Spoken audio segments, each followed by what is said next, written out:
মেয়ে মানুষ রান্না তো করতেই হবে। অনেকে আছে আবার রান্না করতে একদম পছন্দ করে না। না বাবা, আমার রান্না করতে ভালোই লাগে। এখন ভালো হোক আর খারাপ হোক, আমার রান্না করতে ভালোই লাগে। আমি রান্নাটা করি। এখন রান্নাটা খাওয়া যাক বা না যাক, রান্নাটা করি। আমার কাছে ভালো না লাগলেও আমার মেয়ের বাবা অনায়াসে খেয়ে নেবে। কখনোই বলবে না রান্নাটা খারাপ হয়েছে। চুপচাপ খেয়ে নেবে। যদি কখনো জিজ্ঞেস করি কেমন হয়েছে, বলবে না ভালো হয়েছে। তো যাক, কি আর করার, রান্না তো করতে হবে, রান্না করার জন্য যাচ্ছি। ও আরেকটা কথা, মেয়ের বাবা সময় পায়নি বাজার করার। বাসায় খুব একটা বাজারও ছিল না। কি রান্না করব?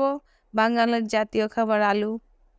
আলু আছে, হালকা দুই একটা সবজি আছে। আজকে ওগুলো রান্না করতে ইচ্ছে করলো না।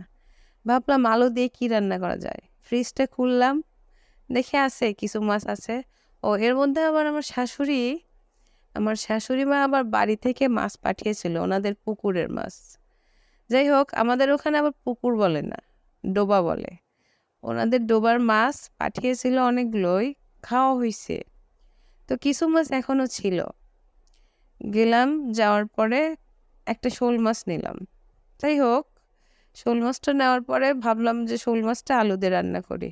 ও, আমাদের ওদিকে আবার শোল মাছ কেউ ভেজে রান্না করে না, সুন্দর করে কষিয়ে রান্না করে।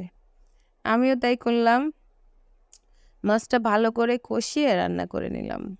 তো কিভাবে রান্না করলাম? মাছটা পরিষ্কার করে ধোয়ার পরে সমস্ত মশলা দিয়ে সুন্দর করে কষিয়ে নিলাম।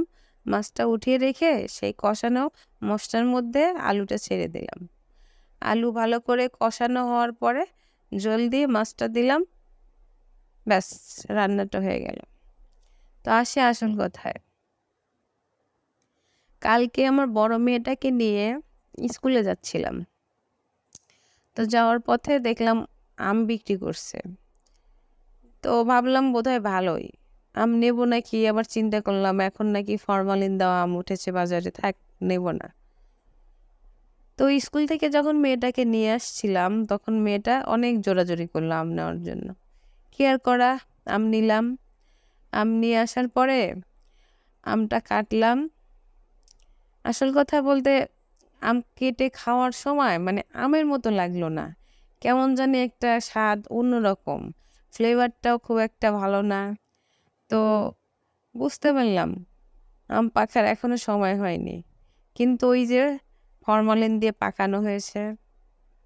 তো আমার মনে হয় কি, ফরমালিন দিয়ে এইভাবে আমগুলো নষ্ট না করে যদি আর কিছুদিন থাকতো, আমগুলো পরিপুক্ত হতো, একটু পাকতো, তাহলে আমগুলো খেতে অনেক ভালো লাগতো, স্বাস্থ্যসম্মত হতো।